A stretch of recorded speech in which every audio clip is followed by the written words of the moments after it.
très ravi de vous savoir, nombreux fidèles internautes. Bonjour, bonsoir, c'est l'un des panneaux Euro Bozolanda Bisso. En tout cas, bienvenue dans ce nouveau numéro. Réfléchissons sur une émission que vous aimez beaucoup.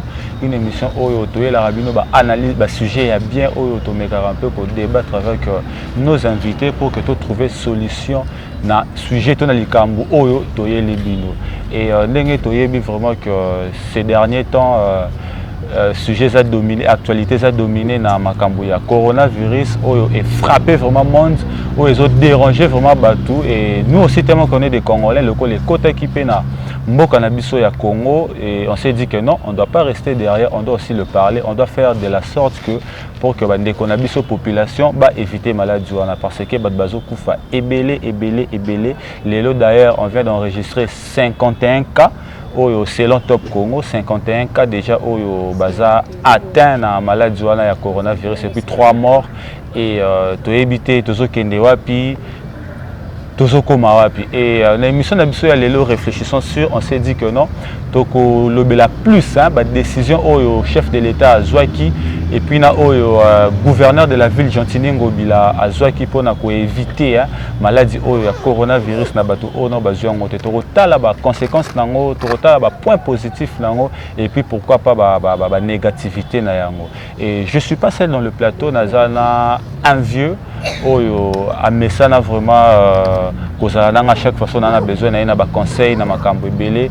Et on s'est dit que non, aujourd'hui, tout mais un peu comme les solo et to bengaki andimaki andimaki ko yambabiso na cadre na ye to zapa na ye andimaki ko yambabiso pour que to mais un peu ko solo là na ma solo tali Covid-19 précisément na ba décision oyo chef de l'État Azouakina Gentini Ngobila. Merci na loboko trépied parce que grâce na yone bandeko vraiment bazubiso malamu bisika bazali et pourquoi pas notre coordonnatrice et Maman Malix et Montréal notre réalisateur Aimé Kasaka et notre partenaire numéro 1 depuis les États-Unis na yebika bino pe kuna corona eza kuna ezwaki bino mais toza de cœur na bino en tout cas tonton Omer Minga dit je te salue si koza depuis les États-Unis.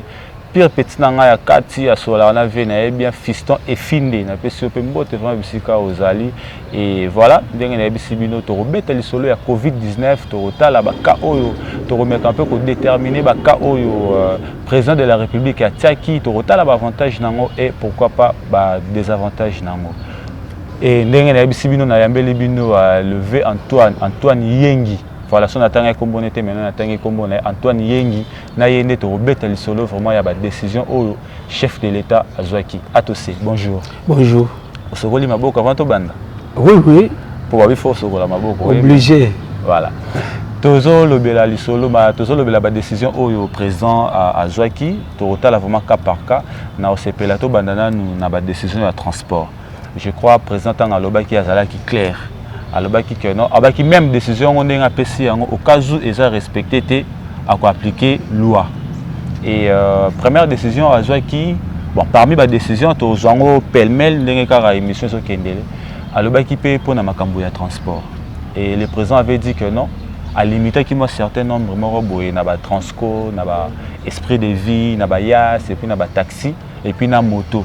Et étant que yo pe analyste, étant que mutupe olandara politique de près, tant que yamba qui est le corona et ça là qui d'abord. Oui, merci d'abord pour la parole et puis merci Panzamba Pesibisona Makasi. Tito Zolo Babo et virus wana et pas biso nanzoto na biso quoi. Namboka déjà ba confirmer zali mais nanzoto tozana ngote, toza toujours en bonne santé par la grâce de Dieu. Pour la décision du chef de l'État dans le secteur du transport, ils ont bien. Mesure, ils ont bien. Que taxi 3+1, donc 3 clients, 4e comme chauffeur. Ouais. Taxi bis 8+2, receveur na chauffeur, totalisé 10. Ils ont bien mesure moko il y a bien pour la maladie on a vraiment et comme pas battu sauter. Parce que ceux qui ont eu d'abord ils ont la grippe normale au Tobelaka. Kosu à partir de mi-yo grippe tout voilà. Tout se transmettra toujours dans moyen ya mupépé. Oui. C'est pour cela balobi 1 mètre. tozana yo pe na 1 mètre. Ouais. Cela veut dire moyen wana décision moko eza bien. Est-ce que vous croyez na décision wana oyo bazui il y a 8 plus 2, il y a 3 plus 1? Est-ce que eko arrêter vraiment l'hémorragie oyo ya coronavirus, tandis que bazolo ba même pour se manifester dans nzoto ya mutu il faut 14 ou 15 jours. Et ceux qui déjà nga naza na yango et que na matina transport déjà ndengo lobi que na kokosola déjà mutu pas ko ozwango. Mais vous ne voyez pas que décision eza nango vraiment merveille té? Non, eza pena décision moko ya bien.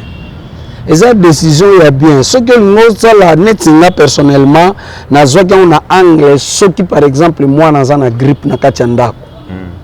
Azana azotousser azana miyoyo.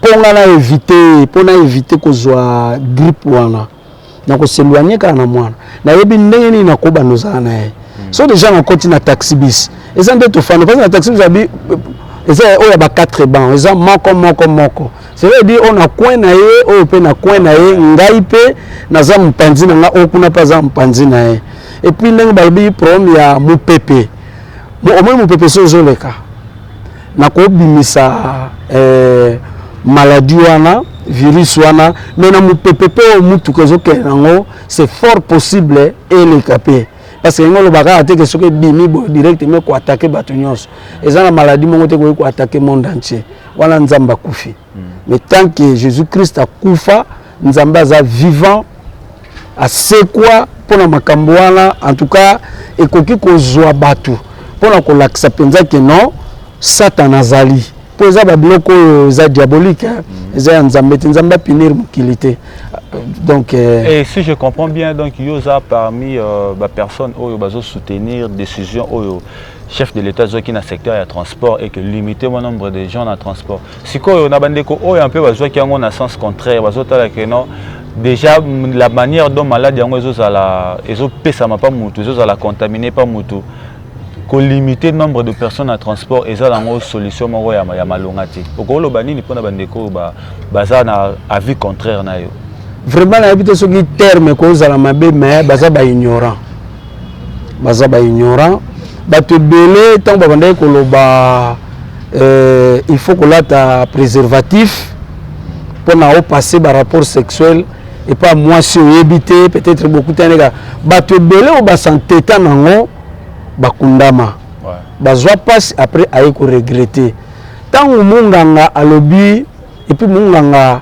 baminganga ya monde entier ba expérimenter tango déjà ba lobby likambo tala poto le kibiso ba lobby ba bimate tout ça bande na poto tout ça baleki na poto oyo lelo soko benga biso zaka na ndako na Paris biso zaka na ndako na c'est ça donc soki bango bako ko s'entêter pour na ba mesure wana vraiment bazo tambla na risque na bomoi na bango balingi bandima soki déjà ba komi na passe nde bandimi alors eza mabe naza pena na même avis na bango te to kende siko na secteur mususu la ligne na tout na éviter la question ceux qui remontent un peu bête ou comment mais toujours ramasser juste quelques questions à la population est-ce que vraiment la coronavirus existe dans notre pays, Kinshasa, précisément dans la ville à Kinshasa?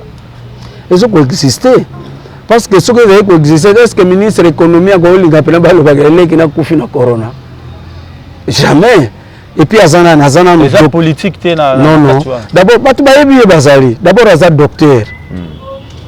Mais il y a Facebook, je crois que le ministre est vivante.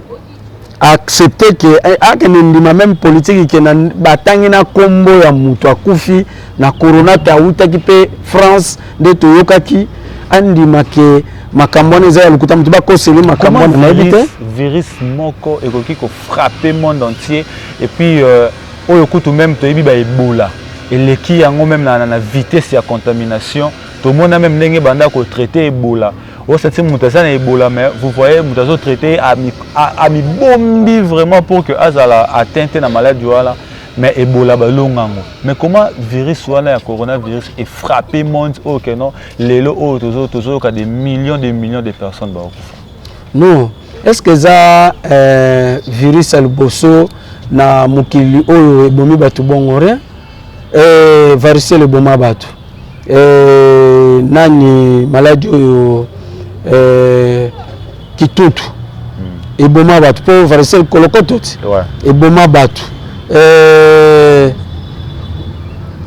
eza ba maladie oyo soki eye tomona ba effet nango ebomaka penza pe batu tie ningisi mukili bo parce que surprendre mundeleti eza lowa net balati oga bwana combat box balati oga o matina ring arbitre kutu journaliste na si présentation te muninga emba mokwale droite mbam mbam osomona donc yango ye na aspect wana sko po bo maîtriser boxeur wana izo senga fubo lukile bata makasi ya sécurité bazali banda baya bamata na ring bamana ngo maîtriser des décisions arbitre koya est-ce que bakobunda to bunda ndenge na corona donc en un clin d'œil tout et coach le bando boma donc esenga kana liboso zonga sima na cela veut dire ba bombi bato na banda ko sikoba bandi ko luka ndenge ni to ko maîtriser ndé ba maîtriser adversaire ba bandi ko maîtriser muke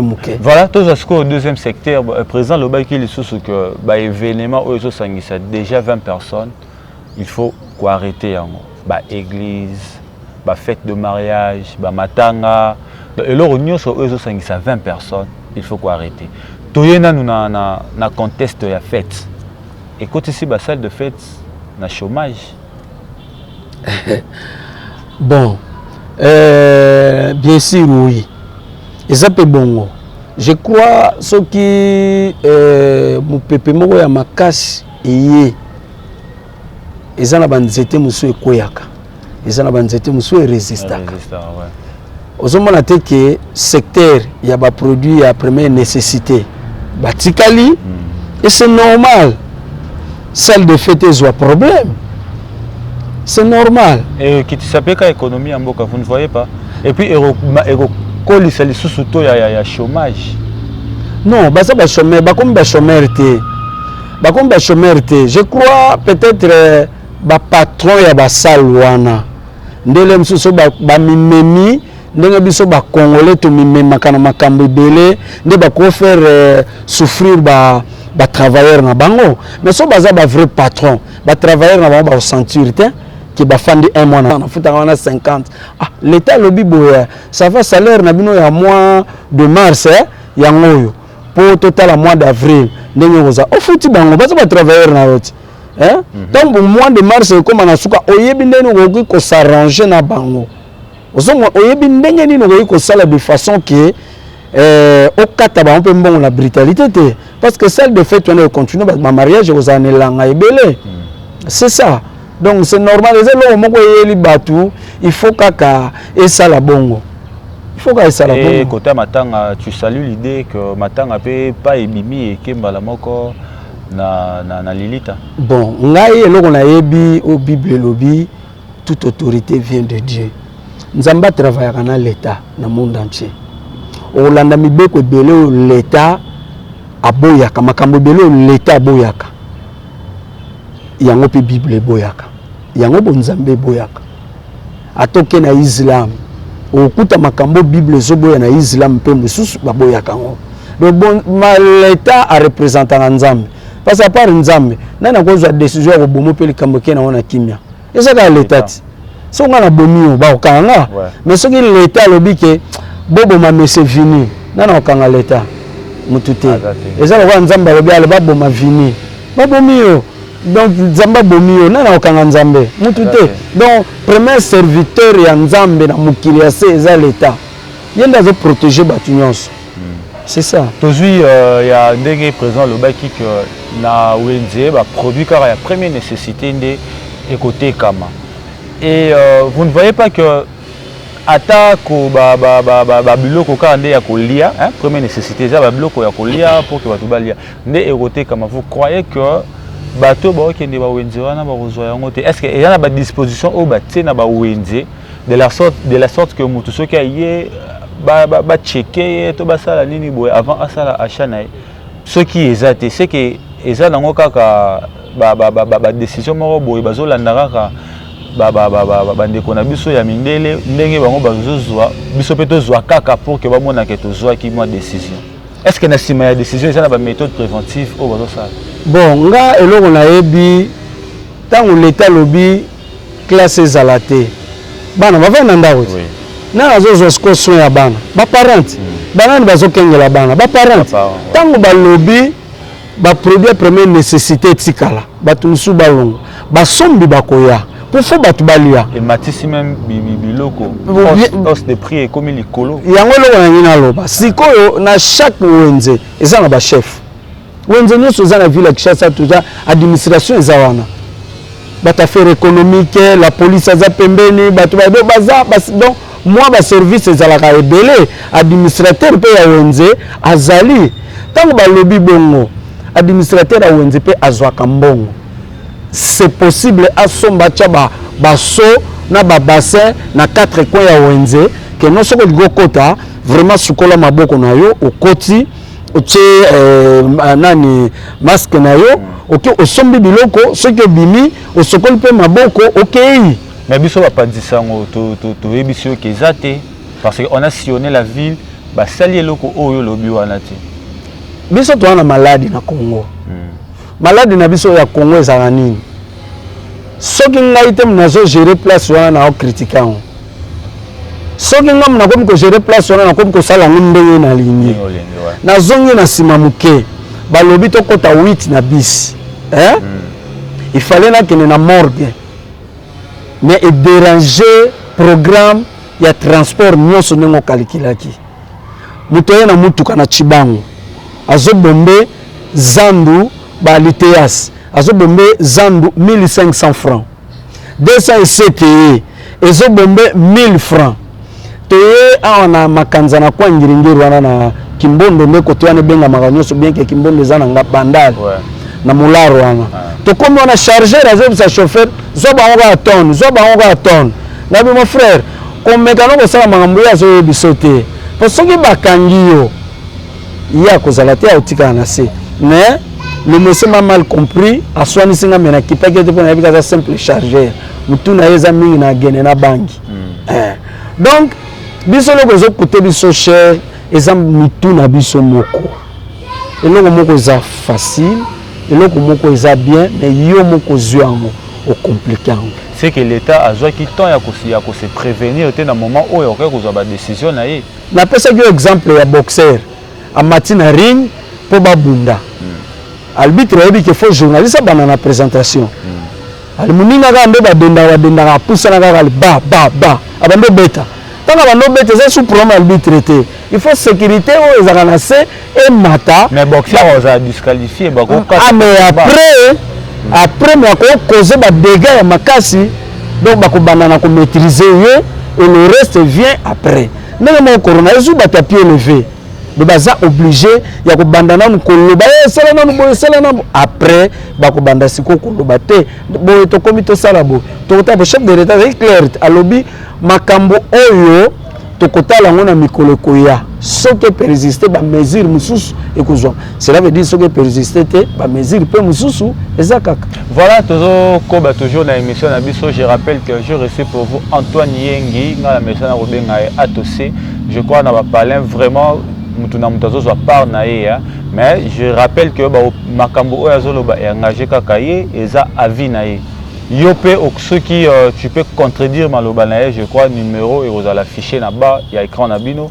Vous pouvez toutefois réagir peut-être un message, pourquoi pas appeler aussi et bisope tokoya les sous pour que tout dénoncer ceux qui m'abé ezali. Donc tozolobé la décision au chef.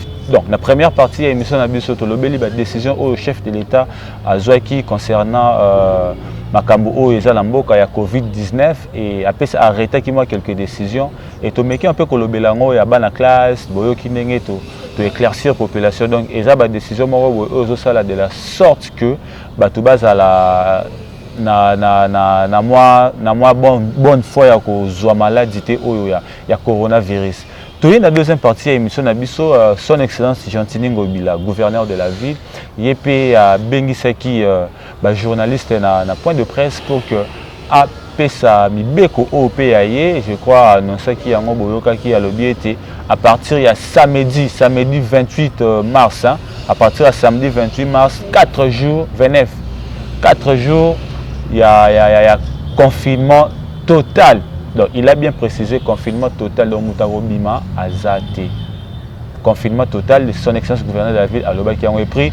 Et puis après 4 jours, on a écrolé 2 jours au Batbagobima pour que s'approvisionner. Et puis tous les sous na confinement donc pendant 3 semaines, batala nini écoleka na après confinement à tous ces na zongi lieu le sous tant Hollanda qui son excellence tant Loba qui son excellence gouverneur de la ville tant Loba qui est le Kwana yo yamba qui amonde. Bon ngai nakolo ba clair que na yamba qui on mabe. Na yamba qui on mabe pourquoi?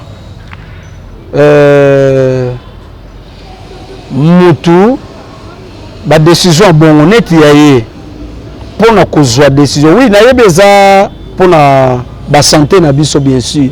Mais pour na kozwa décision ya bongo, il faut s'assurer est-ce que va fonctionner l'union sur l'état ba futi bango est-ce que ayebisi batu nyonso o bazaka na ba travailleur te bo futa ba travailleur na bino parce que d'abord tant on beta lisolo ya ko sala provision tant on beta lisolo ya ko sala d'abord provision na ndako ça on ba papier na mbongo ouais mais so yo za bino de bo tambula na ba micro bo tambula o cause même différent donc batu nakolo ba honnête ndeni okokutana na batu belé awebi soka que nous ne sommes pas encore payés. Vous comprenez? Gentini Mobia ezala coronavirus ezala te provision na ndaku ezala Pascal Mukuna ezala te na ndaku na ye ezalaka Pasteur Mulunda na ndaku na ye corona ou pas provision ezalaka Joseph Kabila Kabange ezala te na ndaku ne provision ezalaka ezala nani ba Moïse banani tout bango tout wana na bandaku na bango ba provision ezalaka. C'est pas le cas ya batu mususu. Au moins que na question maloba muke o se contredire na maloba na mo so otali na première partie de l'émission obi maladie et brisqué. Il fallait prendre d'abord la décision pour voir des voies et moyens comment faire pour d'abord éviter nos contaminations à la rapide. Mais comment si on a étape il y a des cogentini tant à l'obit to fan na banda pendant 4 jours yo au condamné les sous. Là c'est contredire te. Gentini l'obit 4 jours batba vana na ndako. Eza 4 na muke. 1 2 3 4. Mais eza ebelé. Chaque jour ils en a 24 heures, n'est-ce pas? Ouais. Au seul on fois 4. Normalement na santé ye gentini na ndako na tongo melati. Aliaka na 12h 13h. Soka ngala la kozwa mo loko moko mukeli so bakisi. Mais na bandako ebelé na ville ya Kinshasa. Bakokika kuya kolia na 13h pour lobi balia lisu na 13h. Pe ko lia on ezo senga mama moko boye, il faut bando tambusa soit Congo bololo faut tambusa soki madesu soki loko nini poka kabalia 4 jours. Ya on a lobby soki ba futi batu na se contredire te. Mesure ya liboso eza donc eza quoi prévention pour na biso nyonso. Mais ami balé oyo quelque part eza ko emprisonner batu. Est-ce que vous croyez que à contacter qui ba bureau na yete même il y a sécurité même il y a bureau na yé dans l'hôtel de ville à contacter qui vont monter pour faire décision au moni ba konja Congo la plupart hein ce que lingo ba caractère na biso ba congolais bien lukaka ngoka na ba niveau na biso na C to ala ndenge moko au moins les gens sont ba nzinga ba cabinet ya ba gentini so que gentini le ba conseil ba benga ba conseiller pour na pia bango kolongola bango na chômage puis ko pia bango mbongo soki batu wana soki gentini meki ka koloba il faut batu ba vanda 4 jours na ndako. Non excellence honorable mais est-ce que batu faut oui il faut ba vanda 4 jours bien ici li non c'est qu'à imposer à bango. Ici il y a la dictature qui règne. Yo bien noté. Mais toi un état de droit. Il y a wapi. On me président déclaré qu'il y a na TV état de droit. Mais so bazana ba cabinet na ba état de droit. Le gouverneur est gentini na lobby boy. Est-ce que na kati ya gouvernorat wana eza la pasteur Godin Poe. Est-ce que legi na TV lo ba ke nonga na pekisa ki gentini makambo wana. Te oui et amen, pas le chef congolais, c'est ça. Ce que vous avez oui et amen, il faut vendre pena mukonza Congo te okolongwa. Il faut ndima kaka donc ti ba ndima au mona na ba cabinet na bango bazui ata 100 000 $, bah c'est partagé. Dit pour 4 jours 2500, 2500, 2500. Yemo gentil na ko zwata 20 000. Ba kaboli bongo na ba godel po. Ba kala banda ko ba vandi. Le reste c'est un problème na bangote. Mais malgré ça, lobby que après 4 jours, 2 jours il y a approvisionnement, mais quelque part. Après c'est na ni mongo. Abanda tala papa. Ba un paiement eza. Il fallait to yoka ke batu bazwaki mbongo l'état fouti mars na avril. Ah on a ton ndima. To yoki ke ba fonctionnaire so eza na bitumba po chuba muninga.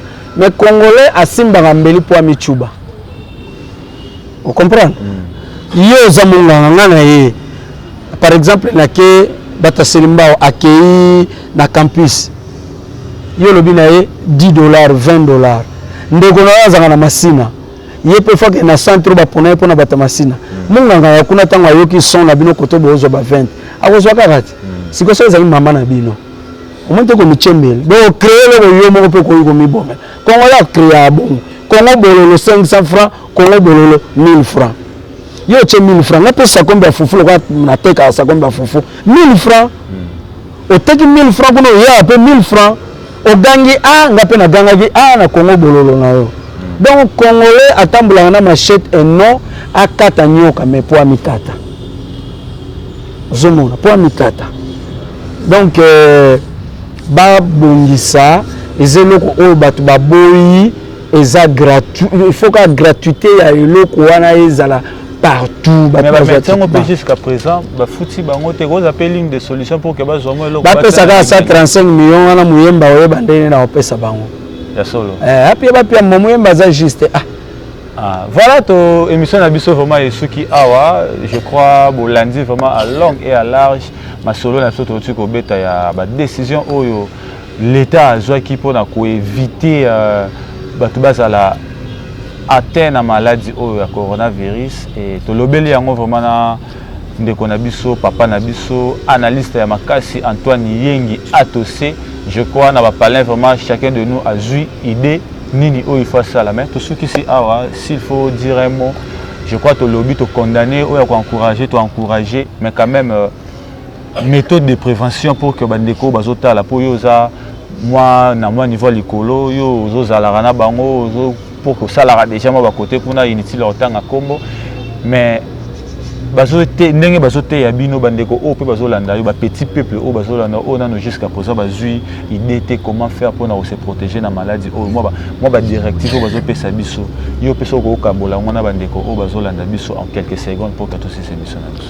Oui na oloba boye na baninga la petit peuple congolais aza comparable na bana moko oyo babobanga papa na bango na mama na bango balobi baza bandoki bakosela bango makambo omoni nde ba isola bana wana donc alors papa na bango muta sala boy papa na bango zaka ndoki mama na bango pe ndoki mais bazanga na bango pe lemso bandoki te bakufa kaka siko bomoni bana wana bazaka na la gomme te bazala kaka na ba couper pasuka na ciment bazanga na ba sengle moko ezalaka pembe changer couleur be bana moko ya mawa. C'est ça le petit peuple congolais. Tout a abandonné na propre triste sort na biso moko. Tout ça na biso bana mawa. Alors tant que balobi maladie eza mi bomba. De peur que le long na landi a po alobi mutu moko uta na njili na kosuko sa comme na inerbe baboyi ko yambaye. De peur ko ko fela pe na nzela. Alors mi batela eloko wana ezoyote na yebi ke batebele na Congo bazala moi bateti po yesu pe na Congo tellement makasi ba congolais bazala bateti côté wana na yebi ke yesu pe ko abandonner bango te amen zwa pe mayele na yesu na mupanzi na mayele na yo moko mibatela makamwana eko ila bino te na libota. Voilà tout c'est émission na biso merci vraiment na ndenge onzima ki biso to ya pour que tout ça une émission donc je vous salue et je crois prochainement to royal sous ce qui mituna ezali pour que tout solo là. Merci beaucoup. Voilà tout c'est émission na biso je crois boyo ki ba méthode de prévention ndenge le vieux autukoloba ce qui ngai pe fona bakisa je crois le professeur docteur Mouyembe alobi jusque là ezana kisimo côté oyo bazo traiter les yango coronavirus. Mais seulement que il faut que se prévenir. Ce qu'on a maboko na yo bien zala à distance, il y a 1 mètre dans mon tobo solo là, zala couvert na cache-nez, pourquoi pas ba gants.